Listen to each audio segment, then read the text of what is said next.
Ciao a tutti e benvenuti sul canale. Siamo qui oggi per parlare del volante GS di Mozza, un prodotto dall'appeal molto interessante che ha stuzzicato il naso di molti noi appassionati, e tutto questo come al solito grazie ai ragazzi di Art Team che hanno dato la possibilità al mio canale di essere il primo in Italia a poterlo recensire per voi. Ma come dico sempre, banda alle ciance, sigla!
Ciao ragazzi, come ho detto siamo qui oggi per fare la recensione di questo piccolo gioiellino. Non vi nego che appena ho visto i primi video in rete non sono rimasto stupito perché l'aspetto estetico è molto bello. Ricorda, per quanto mi riguarda, le fattezze di alcuni volanti di ultima generazione di Fanatec, ma come ho detto durante l'unboxing con un grande ma. Parliamo in questo caso di un volante da 30 cm.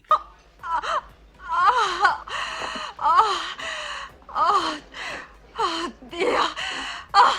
Sì! 30 cm che per me sono il diametro più adatto all'utilizzo di Auto GT e di Auto Formula. Il packaging con cui viene confezionato, ragazzi, ha un appeal estetico molto interessante.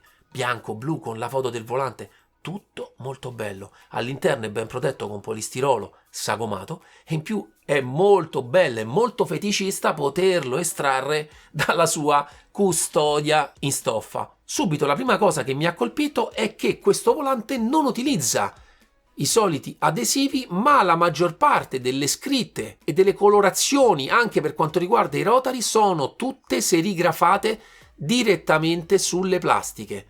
Un aspetto a livello visivo molto piacevole e che subito vi fa percepire la bontà dei materiali con cui è costruito. E per quanto riguarda proprio questo aspetto inizierei subito dalle impugnature. In questo caso si parla di Alcantara italiana. Subito al tatto la percezione del tipo di impugnatura, avendo provato anche altri volanti, per esempio Fanatec, vi dico che qua il livello è superiore. L'avevo infatti lì per lì anche scambiata per pelle scamosciata, perché il senso effettivo è più quello rispetto all'Alcantara, ma veramente di ottima qualità. La cosa che però non ho capito è come mai hanno scelto nella parte esterna di lasciare questo spazio per il tipo di cucitura, per come è stato montato. Avrei preferito che questa parte qui fosse completamente liscia. Naturalmente con le mani è un po' percepibile, con i guanti sparisce totalmente questo genere di sensazione. Sempre a livello estetico, la prima cosa che colpisce è questa bellissima striscia LED qui in alto, con cui potrete andare tramite il software a scegliere il modo di visualizzazione, i colori, l'intensità della luce. Ragazzi, è personalizzabile ai massimi livelli. A livello di dotazione pulsanti abbiamo 10 pulsanti premibili. Cerco di farvi vedere nel dettaglio qual è l'escursione, qual è il click che fanno. Non hanno un click deciso, ma hanno una corsa abbastanza lunga che consente in realtà di percepire molto bene quando l'avrete completamente premuto. Il tipo di sensazione è pressoché identica a quella che ho riscontrato anche nei volanti SimMagic. E sempre come quelli, questi pulsanti sono retroilluminati da un LED RGB, quindi potrete scegliere la colorazione e il tipo di illuminazione più forte, più bassa, a intermittenza. Ragazzi, anche in questo caso la personalizzazione è totale. Sempre per quanto riguarda la dotazione di pulsanti, abbiamo nella parte centrale 5 rotari Il tipo di feedback che hanno è molto deciso e anche gli scattini, gli innesti sono ben definiti. Anche con i guanti, anche giocando in VR, riuscite ad essere molto precisi nella rotazione. Troviamo poi sempre dei rotari nella parte interna del pollice. Anche in questo caso il tipo di durezza, il tipo di scattino che fanno è identico ai rotari centrali, molto deciso. Aspetto molto piacevole perché non capiterà mai per sbaglio di poterli attivare e quindi attivare indesideratamente delle funzioni. Anche perché poi la distanza che avrete dal pollice è buona. Difficilmente a me è capitato scontrarmici durante le manovre più concitate. A completare la dotazione di pulsanti abbiamo questi joystick analogici che però tramite il software potete decidere se utilizzarli come joystick direzionali, come pulsanti, come joystick analogici. Ragazzi, potete farci veramente quello che volete. Il software Pithouse vi dà la possibilità veramente di settare sotto l'aspetto estetico e funzionale questo volante nel modo più completo possibile. Tutta la front cover è in carbonio forgiato, ragazzi, da 5 mm, quindi parliamo di una rigidità torsionale ai massimi livelli. Solamente le cover dei pulsanti e dei rotari sono in plastica ABS, naturalmente una lavorazione a iniezione esente totalmente da qualsiasi tipo di difetto e rende molto armonioso tutta la gestione dei pulsanti e la loro disposizione. E infatti, come ho già detto anche nella parte iniziale, l'appeal estetico è veramente di alto livello. Arriviamo adesso alla parte dietro, dove troviamo il quick release.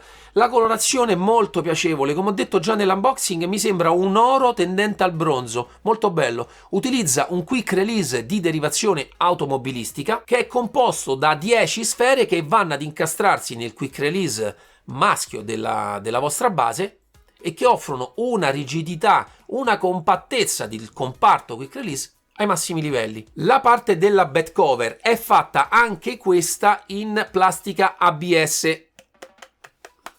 Però in questo caso credo che vada soltanto ad essere una cover per coprire l'elettronica, perché la parte del quick release è saldamente attaccata alla parte frontale e quindi, come ho detto, non ho trovato nessun tipo di torsione che questo volante ha fatto anche nei movimenti più sforzati. Altro aspetto molto bello è il comparto di palette del cambio e della frizione. In questo caso troviamo un sistema 2 in 1 con un'elettronica completamente nascosta e integrata all'interno del meccanismo. Molto molto bella.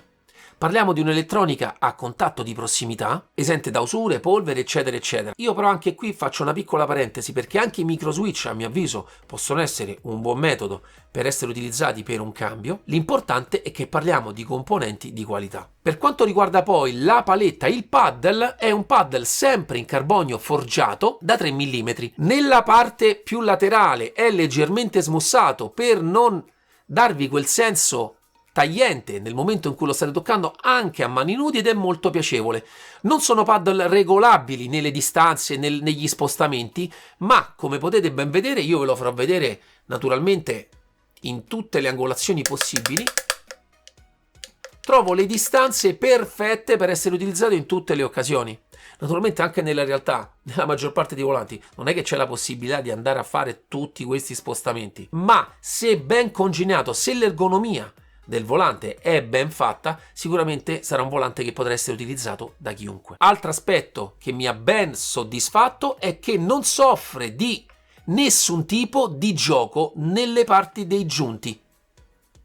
Il movimento è secco e ben definito, soprattutto per la potenza utilizzata delle proprie calamite, ma naturalmente anche in questo caso non vengono fornite in confezione, ma potrete acquistarne di più potenti o meno potenti a seconda delle vostre esigenze. Naturalmente l'importante sarà il diametro. E anche le boccole in Teflon che vengono utilizzate offrono la massima compattezza di tutto il comparto cambio frizione. Il funzionamento di questo volante è wireless con le proprie basi, ma tramite le connessioni qui interne al quick release riceverà l'alimentazione per proprio attivare tutte le sue funzioni. Ma ragazzi, bisogna vedere poi nell'effettivo come si comporta e per questo ho fatto un video per voi.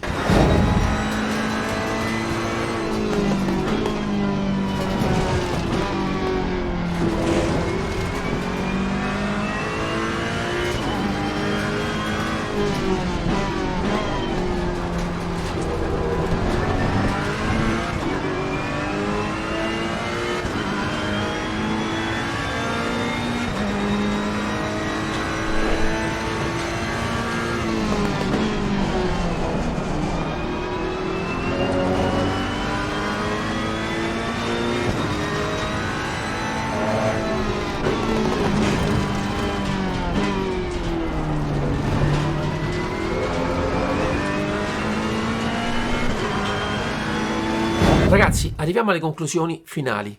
Mi sono trovato molto bene con quella che è l'ergonomia generale di questo prodotto. Molto comode, soprattutto le impugnature che non fanno stancare le mani. Naturalmente trovate voi la posizione più adatta, perché è quella la cosa più importante per non affaticare polsi e mani. Il reparto cambio frizioni l'ho trovato ai massimi livelli. Fluido, un click molto deciso, molto piacevole. Anche i pulsanti, utilizzando i guanti, utilizzando la VR come spesso utilizzo per la maggior parte delle mie sessioni, non ho avuto problemi a capire il momento, il punto di attivazione delle varie funzioni. Anche la disposizione dei rotary è facilmente ricordabile. In più, non da poco, sono molto comodi i rotary all'interno dei pollici, perché sono quelli che probabilmente riuscite a utilizzare senza mai staccare le mani dal volante. È un volante che con tutto il quick release pesa 1,6 kg, ma in questo caso, ragazzi, è comprensivo, come ho detto, di quick release, quindi tranquillamente posso dire che è un volante molto leggero e tranquillamente utilizzabile anche sulla base R9 da soli 9 Nm. E anche con quella, infatti, la base con cui l'ho potuto provare e testare, e devo dire che sia per il diametro sia per il peso mi ha regalato tutti i micro dettagli che la tecnologia Direct Drive ci può regalare, e anche una comodità di guida nelle auto GT3 e nelle auto Formula ai massimi livelli. Quindi, che dirvi? Vi consiglio il volante GS di Mozza? Sì, ragazzi, ma non solo. Io faccio anche un appello a Mozza. Mozza, rendi possibile l'utilizzo di questo volante anche USB, anche ai non proprietari delle tue basi, perché sono certo che farà felici molti di noi sim racer. Il suo costo è in linea, se non in alcuni casi anche più basso di alcuni suoi competitor, ma naturalmente tanto poco lascio a voi deciderlo, anzi mi farebbe piacere nei commenti sapere quali sono state le vostre impressioni, e naturalmente vi lascio tutti i link in descrizione per poterlo acquistare. Vi ricordo MDS Simparsa su Facebook, mettete un bel like anche lì, perché naturalmente do per scontato che un like l'avete messo al video e vi siete iscritti. E comunque, ragazzi, ci vediamo alla prossima. Ciao ciao!